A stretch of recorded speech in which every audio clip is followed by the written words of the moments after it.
بسم الله الرحمن الرحيم. عن أبي هريرة رضي الله تعالى عنه قال قال رسول الله صلى الله عليه وآله وسلم مطل الغني ظلم. رواہ البخاری. نبی کریم صلی اللہ علیہ وسلم نے ارشاد فرمایا، مالدار کی طرف سے قرض کی ادائیگی میں ٹال مٹول کرنا ظلم ہے۔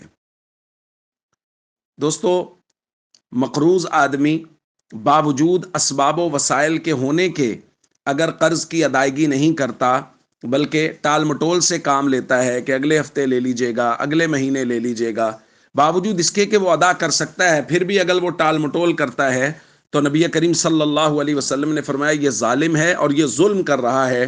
اور ظلم کے بارے میں نبی پاک صلی اللہ علیہ وسلم کا فرمان ہے، الظلم ظلمات یوم القیامہ، کہ جو شخص ظلم کرتا ہے قیامت کے دن ظلم تاریکیوں کی شکل میں ظاہر ہوگا۔ اور قرض کی ادائیگی کے متعلق نبی کریم صلی اللہ علیہ وسلم بہت سختی فرمایا کرتے تھے۔ حضرت ابو ہریرہ رضی اللہ تعالیٰ عنہ بیان فرماتے ہیں کہ جب بھی کوئی جنازہ لایا جاتا تو نبی پاک صلی اللہ علیہ وسلم قرض کے بارے میں پوچھتے۔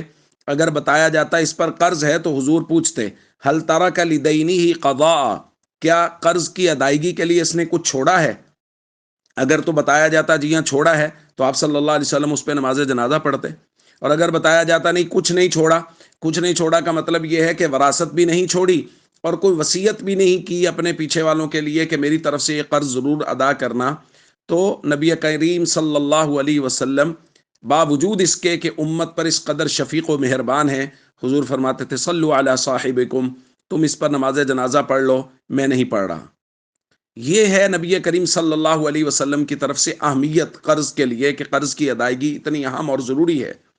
تو اس لیے ہم سب کو چاہیے اس بات کی اہمیت کو سمجھیں، اور جب ہی آپ کے پاس میرے پاس وسائل ہیں، میں نے کسی سے قرض لے رکھا ہے، آپ نے لے رکھا ہے، اور ہمارے پاس وسائل آئیں، پہلی فرصت میں اپنے قرض کی ادائیگی کا حساب کریں۔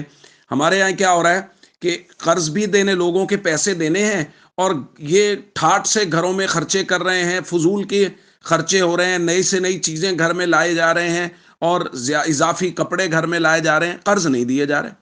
تو بھائی یہ بات شریعت کی نظر میں، نبی کریم صلی اللہ علیہ وسلم کی نظر میں انتہائی ناپسندیدہ ہے۔ السلام علیکم ورحمۃ اللہ وبرکاتہ۔